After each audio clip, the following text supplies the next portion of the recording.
ঈদের সকাল। ছোট্ট মেয়ে মীরা আজ খুব ভোরে ঘুম থেকে উঠেছে। তার মুখে বড় হাসি। আজ ঈদ। মীরা নতুন গোলাপি জামা পরে আয়নার সামনে ঘুরে ঘুরে দেখছে। তার ছোট্ট বন্ধু ময়না পাখি খাঁচার ভেতর বসে চুপচাপ তাকিয়ে আছে। মীরা হেসে বলল, ময়না, দেখো তো আমার নতুন জামা। ময়না পাখি মাথা কাত করে বলল, মীরা, মীরা। এ সময় মীরার বড় ভাই মাহি ঘরে ঢুকল। সে বলল, ওহ, আমার ছোট বোন তো একদম ঈদের পরী। মীরা খুশিতে হেসে উঠল। তারপর মীরা বলল, ভাইয়া, ময়নাকেও আজ ঈদ মোবারক শেখাই।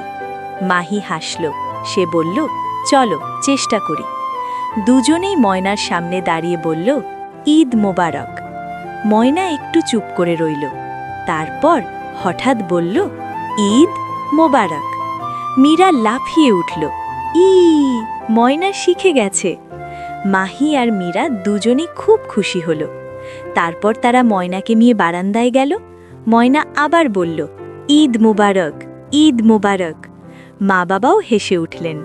সেদিন মীরা, তার ময়না পাখি আর ভাই মাহি সবার সাথে মিষ্টি ভাগ করল, হাসল আর অনেক আনন্দ করল। নৈতিক শিক্ষা। সত্যিকারের ঈদের আনন্দ হল পরিবারের সাথে ভালোবাসা ও খুশি ভাগ করে নেওয়া। ঈদ মোবারক।